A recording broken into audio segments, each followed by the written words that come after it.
In the gleaming towers of downtown Seattle, where success was measured in stock prices and quarterly profits, there worked a humble janitor named Ray Chen. At 62 years old, his weathered hands had cleaned the offices of Northwest Dynamic Solutions for over 5 years, moving silently through the corridors each evening as executives rushed past without a second glance. The company's CEO, Alexander Pierce, had built his reputation on ruthless efficiency and an iron grip on his empire. At just 38, he was among the youngest CEOs in the tech industry, and his ego had grown alongside his success.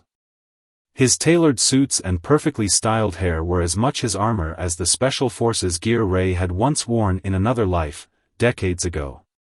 That autumn evening started like any other. Ray pushed his cleaning cart through the 47th floor, where the executive offices lined the walls like crown jewels. The sunset painted the sky in brilliant oranges and reds, but inside, the fluorescent lights hummed their usual monotone song. As he emptied the trash bins, Ray could hear Pierce's voice booming from his corner office. "I don't care about excuses. When I want something done, it gets done." Pierce's voice carried through the glass walls. His latest victim, a young project manager, hurried out with reddened eyes. Ray offered her a gentle smile as she passed, but she was too distraught to notice. As Ray approached Pierce's office, he noticed coffee had spilled across the expensive marble floor. Without hesitation, he began to clean it up, his movements efficient and precise, habits formed long before he'd ever picked up a mop. Pierce emerged from his office, phone still pressed to his ear. "Yes, of course, I'll be at the charity gala. It's excellent PR." He nearly tripped over Ray's cleaning supplies, his expensive Italian leather shoes skidding slightly on the wet floor. "What do you think you're doing?" Pierce snapped, ending his call. "Can't you see I'm walking here?" Ray straightened up slowly, his joints protesting the movement. "Just cleaning up the spill, sir. Wouldn't want anyone to slip." Pierce's face darkened. "Do you have any idea what these shoes cost?" "More than you make in a month, I'd guess." He looked down at Ray with the same contempt he reserved for failed quarterly reports. "Tell me, what sort of life choices lead someone to spend their golden years pushing a mop around?" The office had grown quiet. Several late-working employees pretended to focus on their computers, but their ears were tuned to the unfolding scene. Ray remained still, his expression unchanged, though something flickered in his dark eyes, a shadow of memories from jungles and deserts, from missions that would never appear in any public record. "Some of us find honor in honest work, Mr. Pierce," Ray replied, his voice steady and low.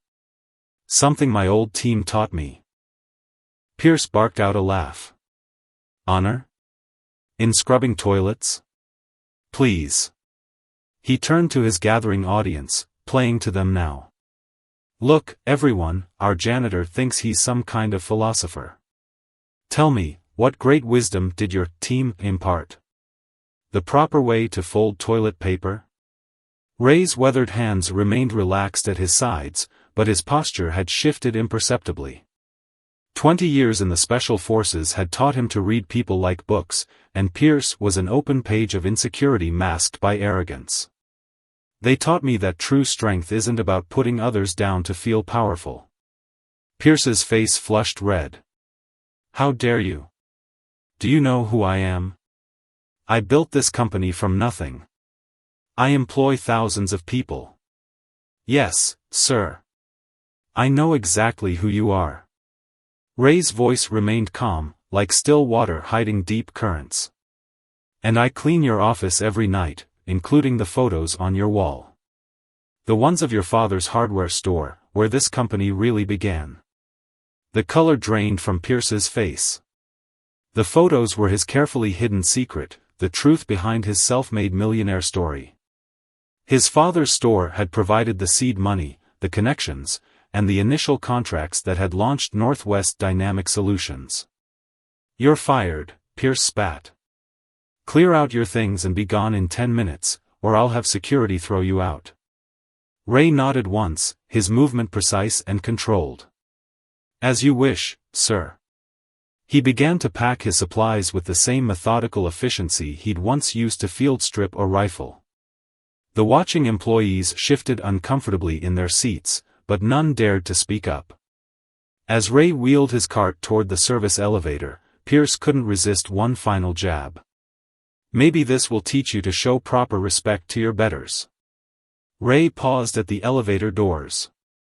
For a moment, the old instinct surfaced, the muscle memory of 100 combat situations, the trained responses that had kept him and his team alive through 2 decades of classified operations. But he simply smiled, the expression touching his eyes with something that might have been pity. Respect, Mr. Pierce, is earned, not demanded. Something else my team taught me, back in the Special Forces. The elevator doors opened with a soft chime. Have a good evening, sir. The doors closed on Pierce's stunned expression, leaving behind a silence heavy with unspoken words. In the elevator, Ray pulled out his phone and made a single call. Hey, Jimmy. Remember that security consultant position you offered last month? Still available? He listened for a moment, then smiled. Good. Because I think I'm about to have some free time. As Ray drove home that evening, he thought about the path that had led him here.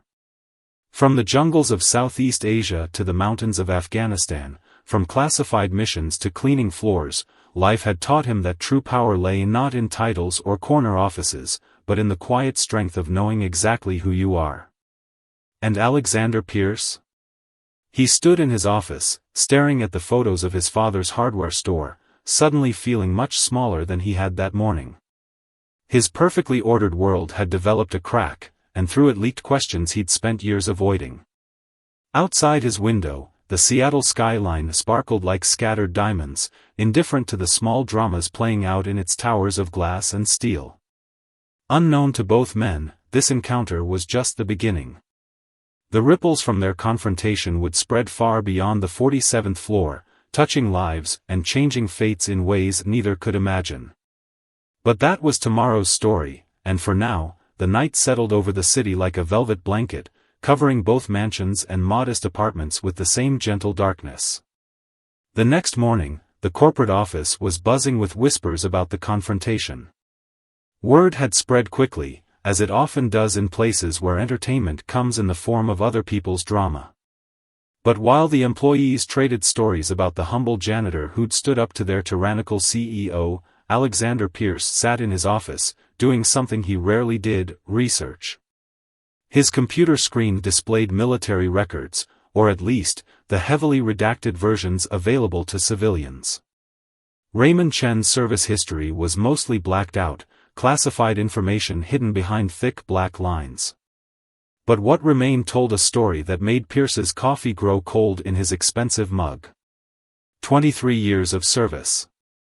Multiple commendations. The few operations that weren't classified spoke of extraordinary courage and leadership. And after that, nothing, as if Ray Chen had simply disappeared into civilian life, trading combat boots for a janitor's uniform. Pierce's secretary knocked tentatively on his door. Sir. The board members are asking about the Johnson contract again, and HR needs your signature on the new hiring policies. Cancel my morning meetings, Pierce snapped, not looking away from his screen. And get me everything you can find on veterans advocacy groups in Seattle. Meanwhile, across town, Ray sat in a modern office building, discussing terms with his old friend Jimmy Martinez. The security consulting firm occupied 3 floors, and through the windows, Ray could see the same skyline he'd viewed while cleaning windows just yesterday. You know, Jimmy said, leaning back in his chair, I've been trying to get you to take this position for 2 years. Had to wait for some rich kid to hurt your pride? Ray smiled, the expression crinkling the corners of his eyes. Pride had nothing to do with it, brother. Some jobs just need doing, that's all. But maybe it's time for a change. Well, we need someone to oversee corporate security training. These tech companies, they spend millions on software but forget that their biggest vulnerabilities walk in through the front door every morning. Jimmy slid a contract across the desk. And who better to teach them than someone who spent years watching how they really operate? As Ray reviewed the contract, his phone buzzed with messages from his former co-workers at Northwest Dynamic. The cleaning staff had staged a quiet protest, everyone called in sick. The office was in chaos, with overflowing trash bins and untidy conference rooms speaking louder than any words could. Back at Northwest Dynamic, Pierce was facing his own crisis. His assistant had just informed him that their biggest client, Johnson Technologies, was reconsidering their contract. Apparently, their CEO was a veteran himself, and word of yesterday's incident had reached him through Seattle's surprisingly tight-knit business community. Pierce stood at his office window, his reflection staring back at him from the glass. He looked perfect, as always, tailored suit, expensive watch, not a hair out of place. But for the first time, he saw what others might see, not a self-made success story, but a privileged man who'd never had to fight for anything in his life. His phone rang, his father calling from the hardware store he still insisted on running despite his son's success. Pierce let it go to voicemail, as he usually did. But this time, the guilt sat heavier in his stomach. That afternoon, Pierce did something unprecedented. He walked through every floor of his company, paying attention to the people he usually ignored. The security guards who protected his building, the maintenance staff who kept it running, the cleaning crew who worked through the night. He noticed their military service pins, their quiet dignity, their dedication to jobs that he'd always considered beneath him. In the break room of the maintenance department, he found a photo board. There was Ray, at a staff Christmas party, surrounded by smiling co-workers. Another showed him teaching a young janitor how to properly handle cleaning chemicals, his face patient and kind. These people weren't just employees, they were a family, one that Pierce had never bothered to notice. As the day wore on, more problems surfaced. The Veteran Employees Resource Group, which Pierce hadn't even known existed, submitted a formal complaint. 3 major clients requested meetings to discuss corporate culture concerns. The local business journal was asking for comments on a story about workplace dignity and veteran employment. Pierce found himself back in his office, staring at his father's hardware store photos. He remembered summers spent stocking shelves, complaining about the manual labor while his father patiently explained the value of hard work. Somewhere along the way, he'd forgotten those lessons, seduced by the trappings of corporate success.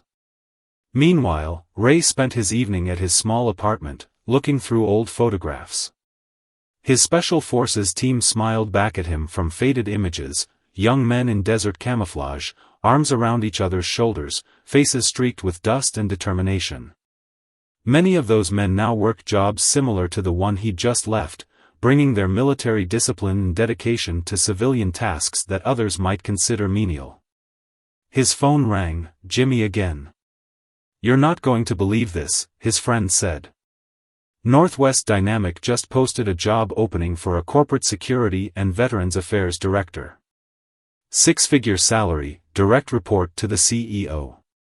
"Want to bet that has something to do with you?" Ray chuckled softly. "Everyone learns in their own time, brother. Some just need a stronger push than others." As night fell over Seattle, both men sat in their respective homes, thinking about the next day. Pierce drafted and redrafted an apology email, each version feeling more inadequate than the last. How do you apologize for not just an incident, but for years of overlooking the humanity in others? Ray prepared for his first day as a security consultant, laying out a crisp suit that was a far cry from his janitor's uniform. His old military habits surfaced as he polished his shoes and aligned everything with precision. Change was coming, not just for him, but for all the invisible workers who kept the gleaming towers of Seattle running. The city lights twinkled outside their windows, and somewhere in the distance, a train whistle echoed through the night. Tomorrow would bring new challenges, new opportunities, and perhaps, for both men, new understandings of what it meant to truly succeed in life. The story of the CEO and the janitor had already begun spreading through Seattle's business community, growing and changing with each retelling. But the truth was both simpler and more complex than any of the rumors suggested. It was a story about seeing the humanity in others, about the quiet dignity of hard work, and about the lessons life teaches those who are willing to learn. And this was just the beginning of the changes that would ripple through the halls of Northwest Dynamic Solutions, touching lives in ways that neither Ray Chen nor Alexander Pierce could yet imagine. The morning sun painted Seattle's skyline in soft golden hues as Alexander Pierce paced his office, rehearsing words that refused to sound right. On his desk lay a stack of newspapers, all featuring variations of the same story. Tech CEO's treatment of veteran janitor sparks debate about workplace dignity, read one headline. Another declared, hidden heroes, the veterans among us. His phone hadn't stopped ringing since dawn. Major clients, board members, and even his father had been calling non-stop. But it was the silence from his employees that spoke the loudest. The usual morning bustle of enthusiastic greetings and nervous laughter was absent, replaced by quiet efficiency and averted eyes. Across town, Ray adjusted his tie in the mirror of his new office at Martinez Security Consulting. The view was different from this side of the desk, but his approach remained the same: attention to detail, respect for everyone, and unwavering professionalism. His phone buzzed with another message from his former co-workers at Northwest Dynamic, updating him on the continuing blue flu epidemic among the cleaning staff. "Still can't believe you worked as a janitor for 5 years, Jimmy said, leaning against the doorframe. "A man with your qualifications could have had any security job in the city." Ray straightened a picture frame on his desk, an old photo of his Special Forces team. Sometimes the best way to understand a building's security isn't from a consultant's report, but from watching how people behave when they think nobody's looking. Back at Northwest Dynamic, Pierce finally stopped pacing and made a decision. He pressed the intercom button. "Cancel my meetings for the day. All of them." His assistant's surprise was audible in her hesitation before acknowledging the request. Pierce took the elevator to the basement level, an area he'd never visited before. The maintenance department's break room fell silent as he entered, conversations dying mid-sentence. He looked around at the worn furniture, the decades-old coffee machine, the bulletin board covered with family photos and holiday cards. "I owe you all an apology," he began, his practiced speeches forgotten. "Not just for what happened with Ray, but for every time I've walked past you without seeing you. For every time I treated you as less than the professionals you are." The silence that followed was heavy with years of accumulated grievances and dismissed dignity. Then an older maintenance worker, his sleeve bearing a Marine Corps pin, spoke up. "With all due respect, sir, what do you plan to do about it?" Meanwhile, Ray was settling into his new role, reviewing security protocols for various tech companies. His unique perspective, having seen corporate security from both the bottom and top, was already proving invaluable. But his thoughts kept drifting to his former co-workers, the family he'd found among the night shift workers. That afternoon, Pierce did something unprecedented. He called an all-hands meeting, not in the prestigious conference rooms upstairs, but in the basement cafeteria where the maintenance and cleaning staff usually ate. As employees from all levels filed in, many for the first time seeing parts of their own building, Pierce stood on a simple wooden box, the same one the janitors used to change light bulbs. "I've spent years building this company's external image," he began, his voice carrying across the crowded room. "But I forgot that a company's true character isn't in its stock price or its market share. It's in how we treat each person who walks through our doors." He announced immediate changes: increased wages for maintenance and cleaning staff, improved facilities for all employees, and a new veteran support program. But it was his next announcement that caused the room to buzz with surprise. "We're creating a new position, Director of Corporate Culture and Veterans Affairs. And I want to offer it to Ray Chen." He paused, looking around the room. "If he'll consider coming back." The news spread quickly through Seattle's business community. Ray received the offer while reviewing security protocols at his new office. Jimmy watched him read the email, a knowing smile on his face. "You gonna take it?" Jimmy asked. Ray set his phone down carefully. "They're offering good money." "You've never cared about money." "No," Ray agreed. "But I care about making a difference." He looked out the window at the Seattle skyline. Sometimes the best way to change a system is from the inside. That evening, Pierce found himself doing something he hadn't done in years, visiting his father's hardware store. The bell above the door chimed just as it had in his childhood, and the smell of sawdust and metal brought back memories he'd tried to forget. His father looked up from the counter, surprise visible on his weathered face. "Alex? What brings you here?" Pierce ran his hand along a shelf, feeling the rough wood beneath his manicured fingers. "Dad, I think I finally understand what you were trying to teach me all those years ago." Meanwhile, Ray sat in his modest apartment, considering Pierce's offer. On his coffee table lay 2 contracts, one for the security consulting firm, one for Northwest Dynamic. Both offered good money, both offered respect, but only one offered the chance to create real change. His phone rang. It was one of his old team members from his Special Forces days, now working as a school janitor in Texas. They talked about dignity in work, about the lessons learned in combat that carried over into civilian life, about the importance of standing up not just for yourself but for others. As night fell over Seattle, both men made decisions that would shape not just their own futures, but the futures of countless others. Pierce began drafting real changes to company policy, not just for show but for substance. And Ray thought about all the other veterans working jobs where their skills and dignity went unrecognized. The story had grown beyond a simple confrontation between a CEO and a janitor. It had become something larger, a catalyst for change, a reminder of forgotten values, a challenge to the way things had always been done. Tomorrow would bring new challenges, new opportunities, and new chances to prove that change was possible. But for tonight, the city slept, its lights twinkling like stars fallen to earth, while in offices and apartments across Seattle, people talked about dignity, about respect, and about the unexpected ways that life teaches its most important lessons. 1 week later, Ray Chin stood in front of Northwest Dynamic Solutions, his reflection barely visible in the gleaming glass doors. The morning sun cast long shadows across the plaza as early workers hurried past, coffee cups in hand. He adjusted his new suit, a far cry from his old janitor's uniform, and stepped inside.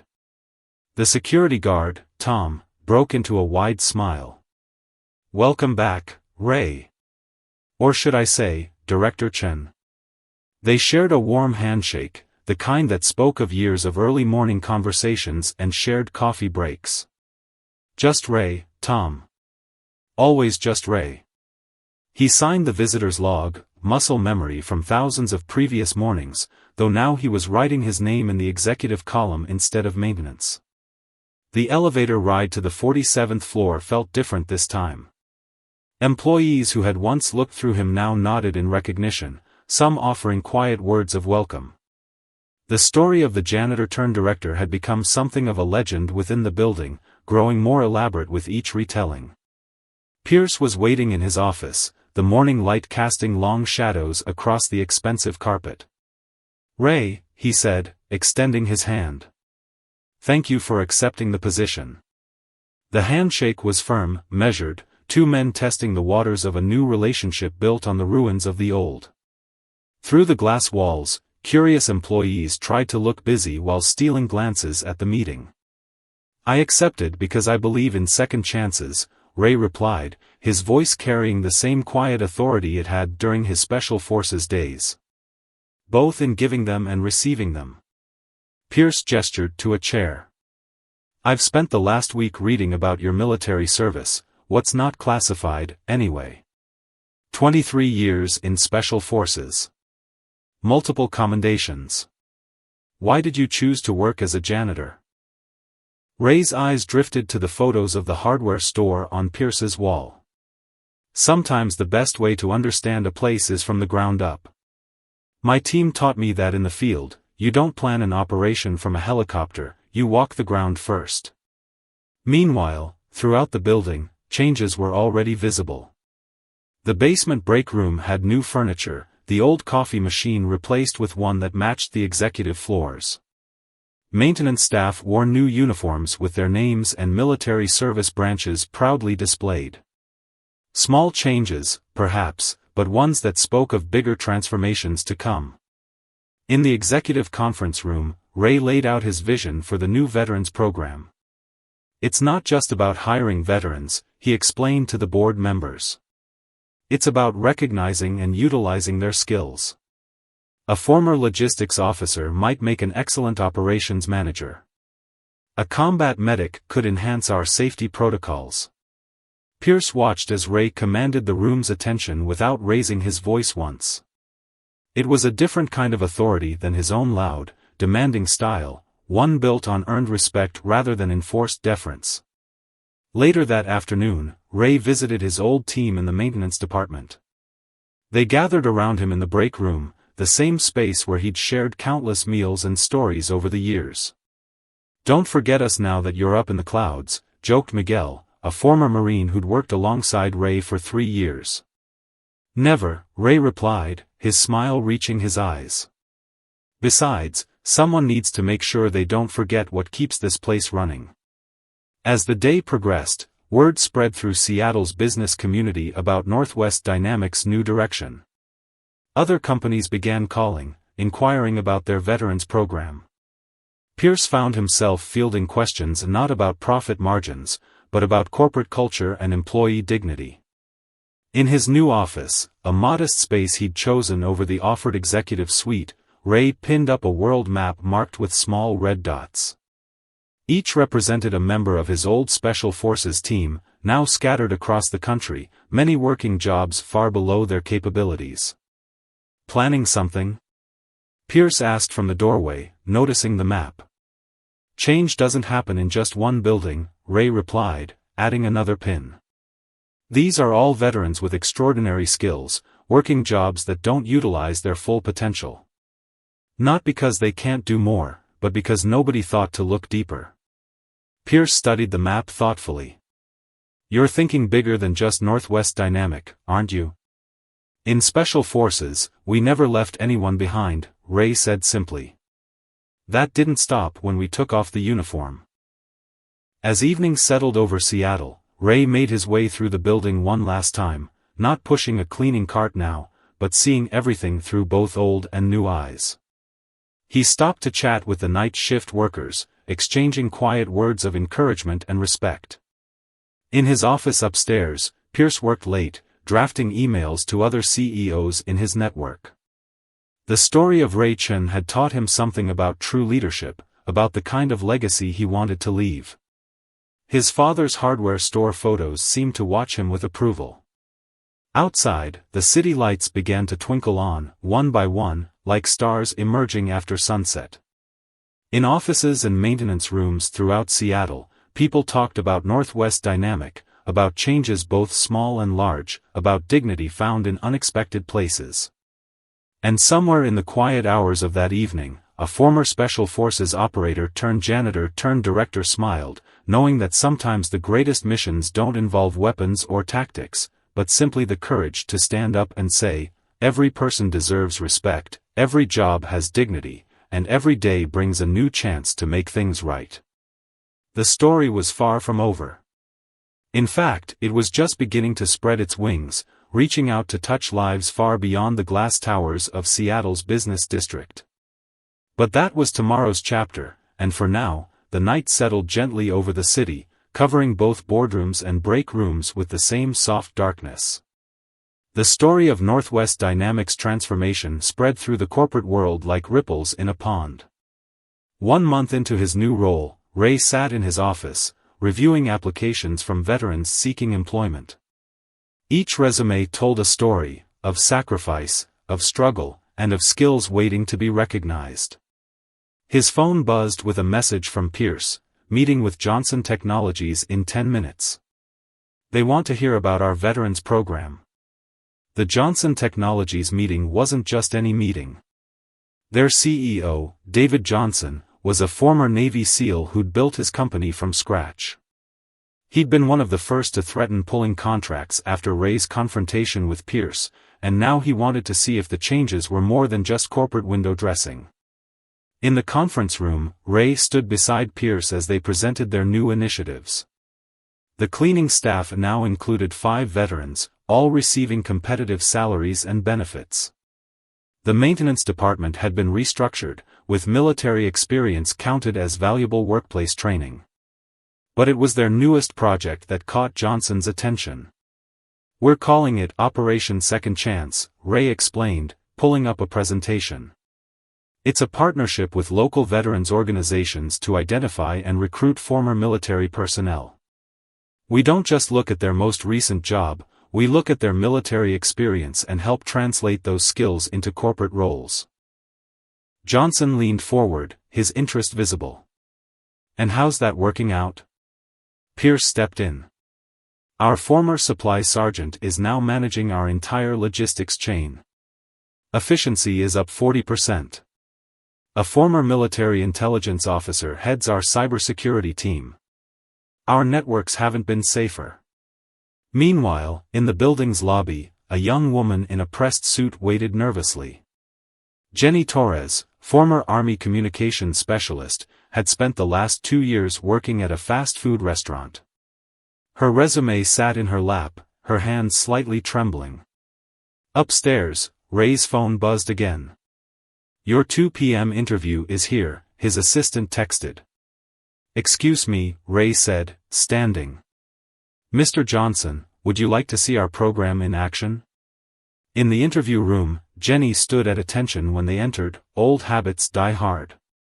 Ray noticed the subtle signs, the perfect posture, the squared shoulders, the slight scarring on her hands that spoke of hard work and sacrifice. "At ease," Ray said softly, gesturing to a chair. "Tell us about your military experience." As Jenny spoke about coordinating communications for complex operations in Afghanistan, her confidence grew. She wasn't just a fast food worker, she was a trained professional who'd managed critical information networks under extreme pressure. Johnson listened intently, occasionally nodding.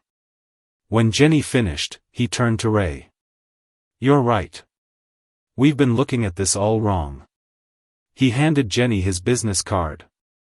"We have an opening in our communications department. Send me your resume directly." Jenny's eyes widened, her hands steadying for the first time since she'd entered the building. Later that afternoon, Pierce found Ray in his office, staring at the map of veterans across the country. New pins had been added, and strings now connected various points, creating a web of possibilities. "Johnson's on board," Pierce announced. "He wants to implement a similar program at his company. Says he's been sleeping on a gold mine of talent." Ray nodded, adding another pin to the map. "It's happening everywhere. Veterans working as security guards who could be operations managers. Former medics working retail who could be saving lives. We just need to help them bridge the gap." The sun was setting over Seattle when Ray's phone rang. It was his old Special Forces teammate, the one working as a school janitor in Texas. "Heard what you're doing up there," his friend said. "My school district's asking about starting something similar. Think you could send some information?" That evening, Pierce stayed late again, but not alone. Ray had ordered Chinese takeout, and they sat in Pierce's office, surrounded by papers and plans. The hardware store photos watched over them as they mapped out the next phase of their mission. "We're going to need help," Pierce admitted, reviewing the expanding scope of their program. "This is bigger than just one company." Ray smiled, thinking of his old team. "In Special Forces, we had a saying, the mission determines the size of the team. Sometimes you need a small unit. Sometimes you need an army." As night fell over the city, lights flickered on in office buildings across Seattle. In break rooms and boardrooms, veterans working every kind of job checked their phones, reading about Northwest Dynamics program. Hope, like the sunrise, was beginning to peek over the horizon. Jenny Torres drove home that night with 2 business cards in her pocket and tears in her eyes. For the first time in 2 years, someone had seen her for who she was, not just what she'd been doing to survive. In his apartment, Ray added another photo to his wall, this one of him and Pierce, standing with the first group of veterans hired under the new program. Beside it hung his old Special Forces team photo. Different uniforms, different missions, but the same core purpose, leaving no one behind. The story had grown beyond a confrontation between a CEO and a janitor.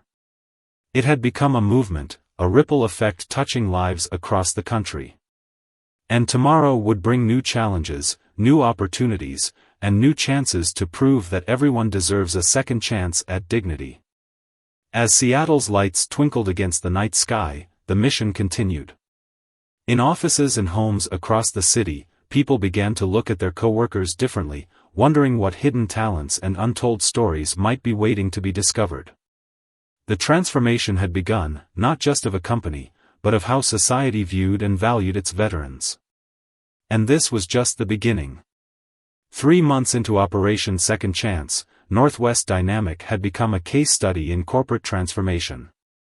On this particular morning, Ray stood in front of a crowded auditorium at a national business conference, the spotlight illuminating his calm presence.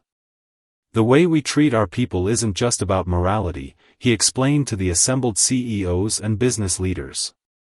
It's about recognizing untapped potential. Behind him, graphs showed Northwest Dynamics productivity increases, reduced turnover rates, and improved security metrics, all achieved since implementing the Veterans Program. In the front row, Pierce watched with a sense of pride he'd never felt from any financial success. His company was becoming known for something more valuable than profit margins, it was becoming a beacon of change. After the presentation, a group of executives crowded around Ray, their questions revealing both interest and skepticism. "But how do you justify the increased costs?" one asked, studying the financial reports. "How do you justify losing talented people because you never bothered to look past their current job title?" Ray countered, his voice carrying the quiet authority that had once commanded Special Forces teams.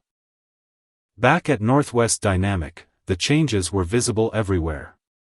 The former maintenance break room had become a career development center, where veterans could get help translating their military experience into civilian terms. Jenny Torres, now Johnson Technologies Communications Director, often stopped by to mentor others.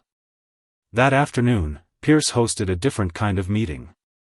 Representatives from 10 major companies sat around the conference table, each having witnessed the success of Operation Second Chance. Among them was David Johnson, who'd implemented a similar program at his company. "Gentlemen," Pierce began, "we're here to discuss expanding this initiative nationwide. Every city has its Ray Chens, veterans with extraordinary skills working jobs that don't match their capabilities. It's time we changed that." Meanwhile, Ray was in his office, video conferencing with his old Special Forces teammate in Texas. The school district's pilot program had been a success, 3 veteran janitors had been promoted to facilities management positions, their military logistics experience proving invaluable. "It's spreading, brother," his friend said, grinning through the screen. "People are starting to see us differently. Not just as veterans who couldn't adjust, but as trained professionals who never got a chance to show what we could do." The sun was setting when Ray received an unexpected visitor. An elderly man in worn work clothes stood in his doorway, Pierce's father, the hardware store owner. "Hope I'm not interrupting," he said, looking around the office. "Alex told me what you're doing here. Reminded me of when I hired my first veteran, back in '75. Best decision I ever made." Ray offered him a chair, noting how Pierce had inherited his father's eyes, if not his early wisdom. They talked about the value of hard work, about seeing people for their potential rather than their position, about the lessons that some learn early and others learn late. As evening approached, Pierce called an impromptu gathering in the lobby. Employees from every level, executives, middle management, maintenance staff, and security, assembled, wondering what announcement was coming. Today, 10 major companies agreed to join Operation Second Chance, Pierce announced. By this time next year, we'll have programs running in every major city in the country. The applause was spontaneous and genuine. Ray watched from the side, seeing the pride on the faces of his fellow veterans who'd been part of the original program. They stood a little straighter, their name badges and service branch pins gleaming under the lobby lights. Later that night, Ray sat in his office, updating his map. The red pins had multiplied, now accompanied by green ones marking companies that had adopted veteran programs. The web of connections had grown denser, each string representing a life changed, a dignity restored, a potential realized. His phone buzzed with a message from Miguel, the former Marine who'd worked with him in maintenance. "You won't believe who just got promoted to operations manager at Pacific Tech. Remember that Navy vet who was working as their parking attendant?" Ray smiled, adding another pin to his map. The mission was growing, evolving beyond anything he'd imagined that day when Pierce had confronted him. Sometimes the biggest changes start with the smallest moments of standing your ground. Pierce knocked on his door, carrying 2 cups of coffee, not from the expensive executive lounge, but from the maintenance break room's new coffee machine. "Got a minute?" They stood by the window, looking out over the city they were helping to transform. Buildings that once represented corporate success now held different stories, of second chances, of hidden talents, of dignity restored. "My father said something interesting today," Pierce mused. "He said sometimes it takes losing your way to find your real purpose." Ray nodded, thinking of his own journey from special forces to janitor to where he stood now. Sometimes the longest way around is the shortest way home. As night settled over Seattle, lights twinkled in office buildings across the city. In each one, there might be another veteran waiting for their chance, another story waiting to be rewritten. The mission was far from over, but now they had an army of supporters, growing stronger every day. The transformation continued, not just of companies and careers, but of how society viewed work, dignity, and the untapped potential hiding in plain sight.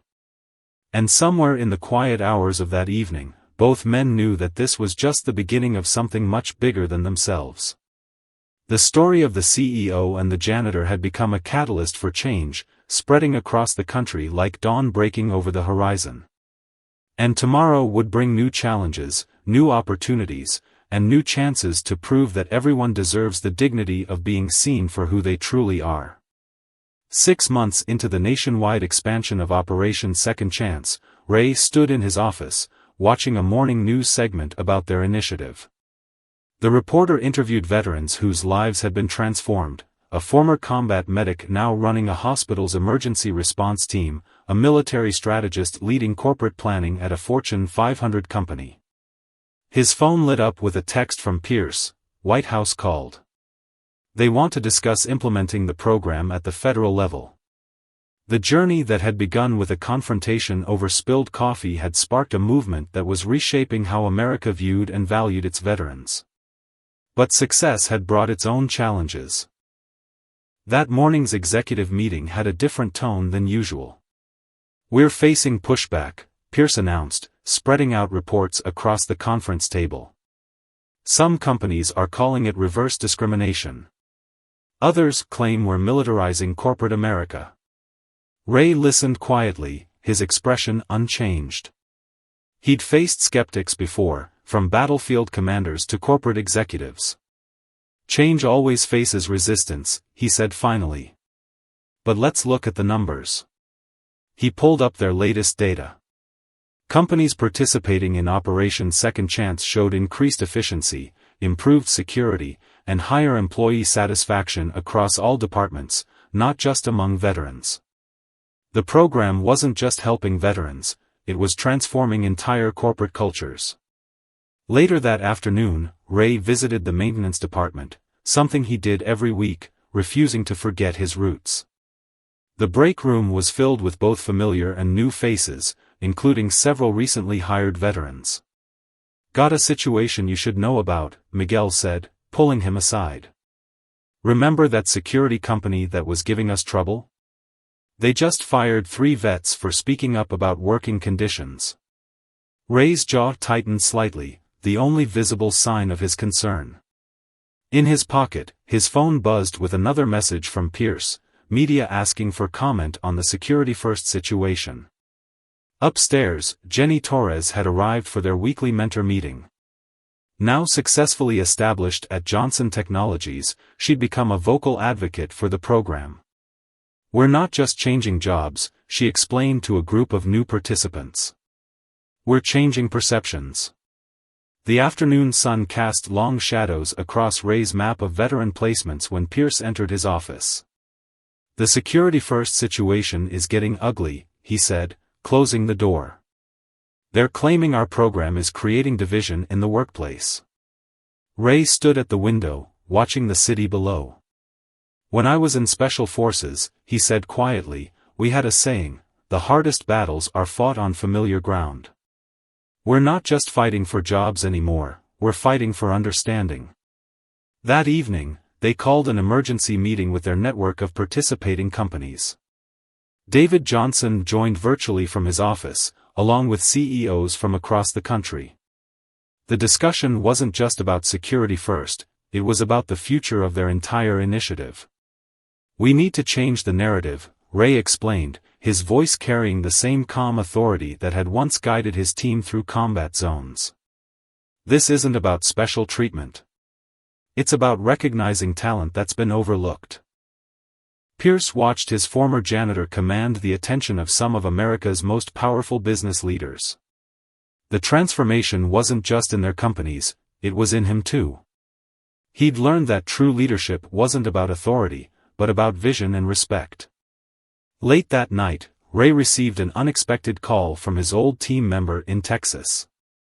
"Remember that school district program? They just promoted their first veteran to district superintendent. A former Army captain who started as a custodian." The news energized him. Opening his laptop, Ray began drafting a new proposal. If companies were worried about militarization, they needed to show them something different, the human side of their mission. The next morning, Pierce found Ray's proposal on his desk. Operation Full Circle, a plan to pair veteran executives with non-veteran employees for mentorship. Breaking down barriers not by force, but through understanding. "It's not just about lifting veterans up," Ray explained when Pierce called him in. "It's about bringing everyone together. The skills we learned in service, leadership, teamwork, adaptability, they're universal." As word of the new initiative spread, something unexpected happened. Non-veteran employees began sharing their own stories of feeling overlooked, undervalued. The program that had started as a veterans initiative was evolving into something broader, a movement about human dignity and potential. That evening, Ray and Pierce stood in the lobby, watching employees leave for the day. Veterans and non-veterans walked together, chatting about projects and plans. The divisions that others feared hadn't materialized. Instead, bridges had been built. "You know," Pierce said, "when I fired you that day, I thought I was protecting my authority. I didn't realize I was about to learn the biggest lesson of my life." Ray smiled, remembering the confrontation that had started it all. Sometimes the best teachers are the ones we least expect. Outside, the city lights began to twinkle on, each one representing a story, a potential, a possibility. The battle for understanding wasn't over, but they were winning it one person at a time, one company at a time, one city at a time. And somewhere in the quiet hours of that evening, as Ray updated his map with new pins and connections, he knew that this mission, like every important mission, wasn't about the destination but about the lives changed along the way. The story continued to unfold, not just in Seattle but across the nation, touching lives and transforming perspectives. And tomorrow would bring new challenges, new opportunities, and new chances to prove that dignity and potential know no rank, no uniform, and no job title. 1 year had passed since that fateful confrontation between a CEO and a janitor. The Seattle morning dawned bright as Ray Chen stood at his office window, watching the city come to life.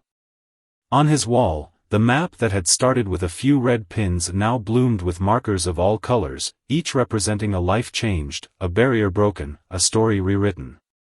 Today was special. Northwest Dynamic was hosting the first national conference for Operation Second Chance. Representatives from over 500 companies had gathered to share their experiences and learn from each other. The maintenance break room, where it had all begun, had been transformed into a welcome center. Pierce arrived early, something that had become a habit rather than an exception. He found Ray already reviewing his keynote speech. "Ready to face the crowd?" "You know," Ray replied, adjusting his tie, "in Special Forces, we had a saying, the mission isn't over until everyone's home. Today feels like we're bringing more people home." The conference center buzzed with energy. Veterans who had started in entry-level positions now returned as executives, managers, and team leaders. Janitor, now a regional director at Johnson Technologies, led a panel on communication and leadership.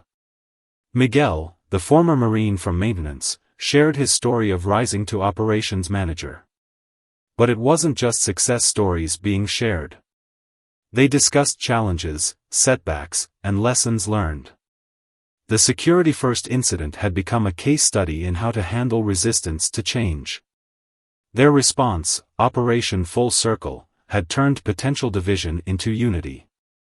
During the lunch break, Pierce's father made a surprise appearance. The hardware store owner walked through the crowd, sharing stories of his own experiences hiring veterans decades ago.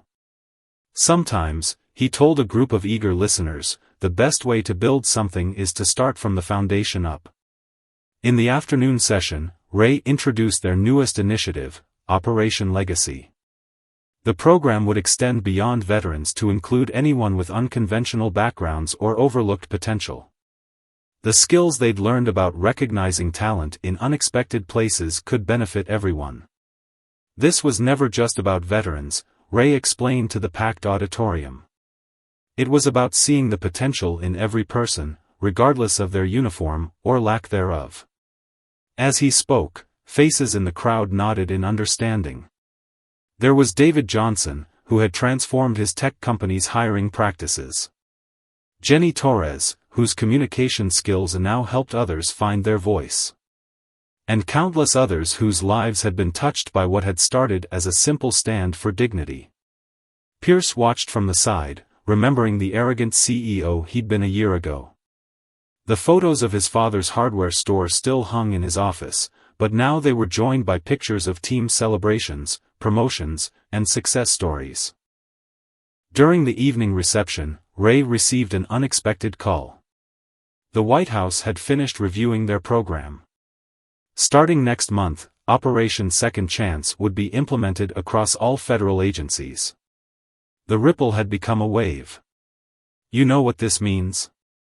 Pierce asked, joining Ray at the window as they watched the sunset paint the Seattle skyline in brilliant colors. "We're not just changing companies anymore. We're changing the country." Ray smiled, thinking of that confrontation a year ago. Sometimes the biggest changes start with the smallest moments of courage. Later that night, after most attendees had left, Ray walked through the quiet building. He stopped in the spot where Pierce had once humiliated him over spilled coffee. The marble floor still gleamed, but everything else had changed. The maintenance staff, now including both veterans and civilians, worked with pride, their positions respected, their potential recognized. The security team, led by a former military police officer, had revolutionized corporate security practices. Every department had been transformed not by force, but by understanding. In his office, Ray added one final pin to his map, Washington, D.C. The web of connections now spanned the entire country, each string representing a life changed, a barrier broken, a story rewritten. Pierce found him there, 2 cups of coffee in hand, from the maintenance break room's machine, of course. "Think we'll ever be done?" No, Ray replied, accepting the coffee. But that's the point, isn't it? There's always another person waiting to be seen, another story waiting to be heard. As night settled over Seattle, lights twinkled in office buildings across the city. In each one, there might be another person waiting for their chance, another potential waiting to be recognized. The mission that had started with a confrontation between a CEO and a janitor had become something larger than either of them had imagined. The news would report on their success, the statistics would show their impact, but the real story was in the quiet moments, in the maintenance worker who became a manager, in the security guard who became a director, in the janitor who became a catalyst for change. And somewhere in the quiet hours of that evening, as the city hummed with life and possibility, both men knew that this wasn't an ending but a beginning. The story would continue, touching more lives, breaking more barriers, rewriting more futures. Because sometimes the greatest missions don't involve weapons or tactics, but simply the courage to stand up and say, every person deserves respect, every job has dignity, and every day brings a new chance to make things right. The lights of Seattle sparkled against the night sky, each one a reminder of the lives they'd touched, the changes they'd made, and the work still to be done. Tomorrow would bring new challenges, new opportunities, and new chances to prove that dignity and potential can be found in the most unexpected places. And so the story of the arrogant CEO and the humble janitor became more than just a tale of redemption, it became a blueprint for change, a reminder that sometimes the most powerful transformations begin with a simple moment of standing up for what's right.